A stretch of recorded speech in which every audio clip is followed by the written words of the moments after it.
want to thank everybody again for joining us for another episode of Fortnite Patriots. This is really going to be a rant. I'm not going to really go into more facts. It's going to be kind of from the heart and from the hip.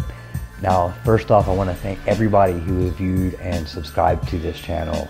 It really does mean a lot to me. The more subscribers and more people I have viewing, the less likely I am to be shadow banned, and it's really hard to find my stuff. And the more people I get, the easier it gets, which is kind of nice. The comments you're leaving, I really appreciate it. When you get as few views as I'm getting right now, it's unbelievable how much motivation it gives me when I read those comments, and it really inspires me all over again. So I thank you very much. Appreciate that. Now, next I want to really say, if you are a liberal or a Trump hater and you've come across this video, I ask you, please stay around. I'm not a judgmental person. I just want you to listen to this all the way through. I'm going to keep this short, so I'm not going to be wasting too much of your time, but I think it's important. We are all on the same team, whether you're Republican or Democrat. If you love your family, if you love your country, if you don't love your country, if you love children, if you love, or you just want to live, you don't want to die, we are on the same team.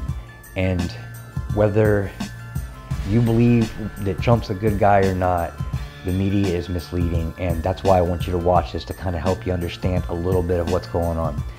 Now, you learn by listening, and that's the hard part these days, is because everybody is so firm and stands behind what they believe that nobody wants to talk anymore. And we have to listen to each other, because after the conversation, we can still shake hands and walk off believing exactly what we came here to talk about. And that's the important. You can't shut the conversation off right off the bat. You know, once you start getting angry, start saying racism, there's just certain things that kill the conversation, and you can't grow that way. Think of all the things in your life, you know, how enticing it was to touch the Jello that's boiling in the pot when you were a kid, but you stick your finger in that one time and you realize, oh, that's why you don't do it. We learn, and you don't learn unless you listen and you have experience. So that's what we're all here to do, is just communicate with each other and have a civil conversation.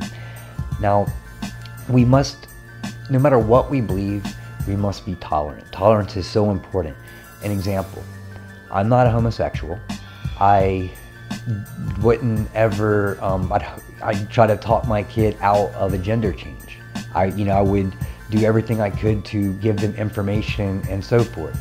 However, I am completely stand behind your right to feel differently and to do so. Now, where you start getting into fascism is when you start trying to force people to listen or to call you what they want to, rather than saying he or she, call you them, they, whatever the many different gender words that are out there now. You can't expect other people to necessarily call you those things.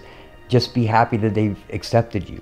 It's no different. If I go to work and there's a gay person working with me, if they're a good person, I'm good to go. We're good friends. I have no problem. It'll never show my feelings about anything whatsoever, because it ultimately comes down to, are you a good person?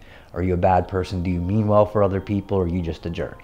And I don't care if you used to be a guy and you're a girl, or vice versa. If you're a good person, then you're a good person, and you have the right to choose what you want to do.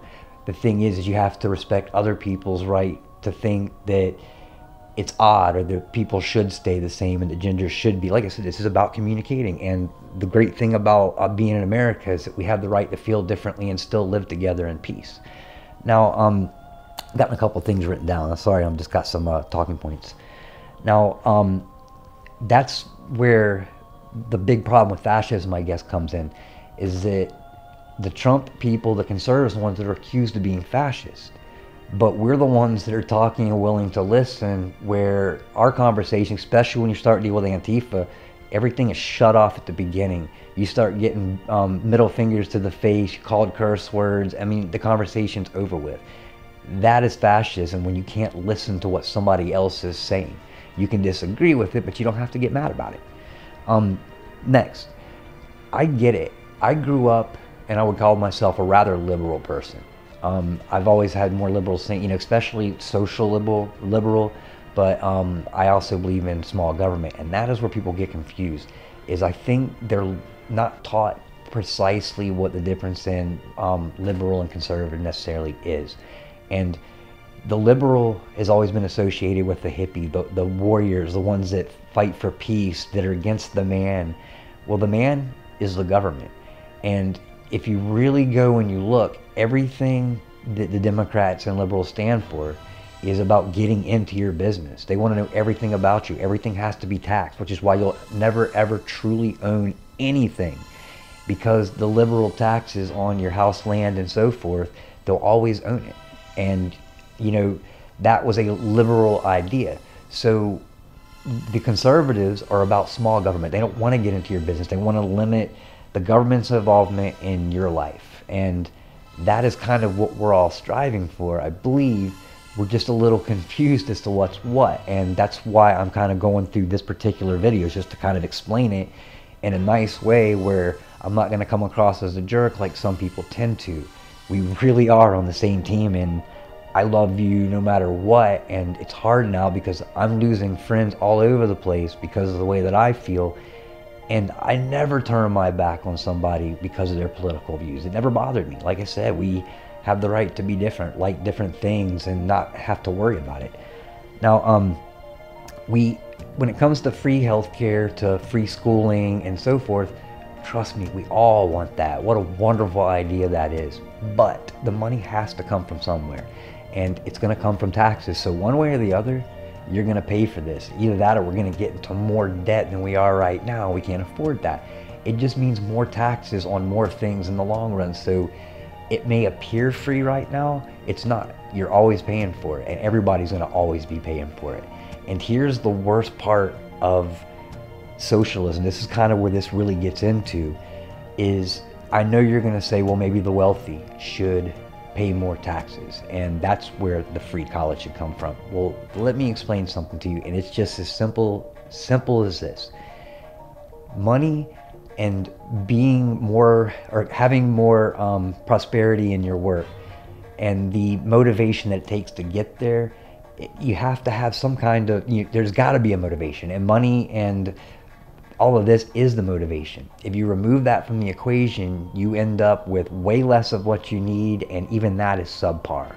Now, you think about all the hours. I'm going to use a doctor as an example. All the hours that they put into school. I mean, I'm talking the hours, the years, the money that comes out of their pocket. Yeah, it would be free to go to school, but in the long run, they're still having to put on all the effort, the stress of doing what they're doing that most people just cannot do.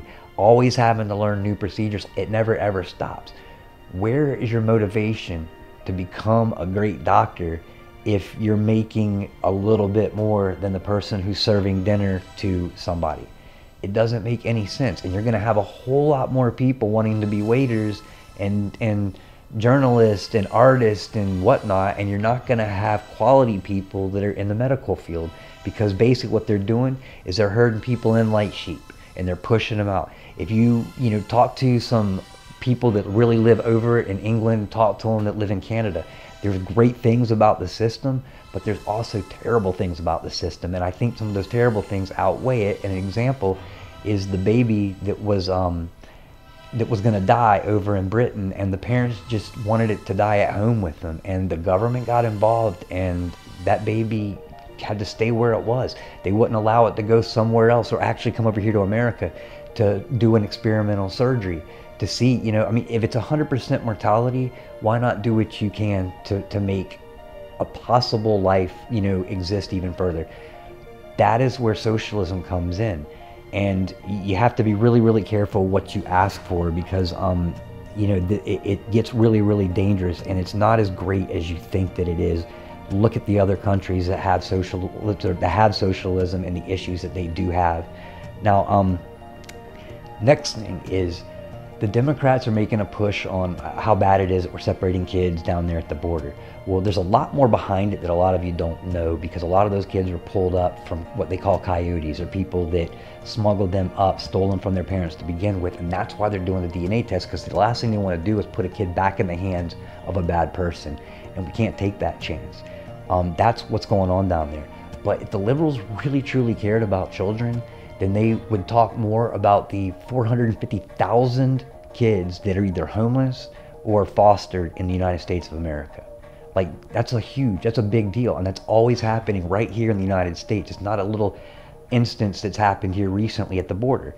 On top of that, the child porn that's going on in the United States, the sex trafficking, and everything else that's going on is more important than dealing with these other things, because we have these issues that are real in the United States. Look it up. You don't take my word for it. It is unbelievable. Since Trump has gotten into office, the numbers for child sex related indictments has gone up remarkably. I mean, literally, he's already gotten more arrests than Obama did in the entire time he was in office.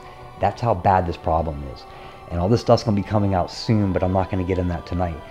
Next, I hear a lot of people saying, I hate America, America sucks, and so forth. If America sucks so bad, then why would you want more people to come up to this sucky place? Like, it doesn't make sense to me. I don't understand. I wouldn't want if I cared about somebody, I wouldn't want them to come to a place that I hated. And that is where the hypocrisy is. Just stop for a moment and just really think about that. The last couple things I want to talk about is everything and everyone has something good about it. Everything, everyone. There's something good that you can find. And Trump is a great example. If you can't find something good about something that he's doing for you or something about him, it's because you don't want to find anything good about him. And that is the whole point, is when you reach a point of hatred for somebody, you don't ever notice any of the other things that come out of it, because your mind has just kind of been blocked off at that point. So get past that point. Try to find a couple of things. Trust me, there's a lot of things that he's doing, and there's even more that you're going to find out here in the next couple months that he's doing that nobody knows what's going on, and it's pretty impressive. So just understand that you can't get to the point of completely blocking down your mind and not listening to things, because you're never going to understand the complete truth. And the last thing that I want to talk about is there's so many people that talk about how Trump has created so much hate and so much division. And he really hasn't. The division that's being created is being done by the media, not Trump. I can promise you that. The media is 100% creating this division between us. The next thing is hate is something that is self-manifested. Somebody can't make you do anything. You control your emotions. So if you're feeling hate for Trump, that's more your issue than it is Trump making you hate. Because trust me, I didn't care for Obama at all. I never, ever, ever trusted Obama. But I never once trashed him because he was our president. I always hoped the best for America. And it's really what it came down to. And you can at least do that. Because if he's so terrible of a president, then he won't be president here by the time we, go again for another election. And you've got nothing to worry about. But just remember this, the media is pushing so much division and so much hate and synchronicity. Why would they be doing that if they didn't have something to hide? You've never seen anything like this in your entire life. Why are you seeing this now? And I promise you, it is not because of President Trump. You're going to find out more eventually. And for all of you, I want to thank you very much for being here to listen to my rant, and hopefully, a lot of you that weren't necessarily on board stuck around to at least hear this. And now you can walk away with a big smile and know that I didn't change your mind, and that's great. We had a good conversation, and I didn't make you feel like you were wrong or anything like that, and that's how we communicate. So I want to thank you again for joining us for another episode of Fortnite Patriots. My next video will be out in the next couple of days, and it is focusing mainly on media tactics and hypocrisy that is going on politically from the past compared to today. And I've got everything lined up, kind of juxtaposed clips next to each other, so everything's going to be really, really easy to understand where I'm taking this. And thanks again. I will see you next time.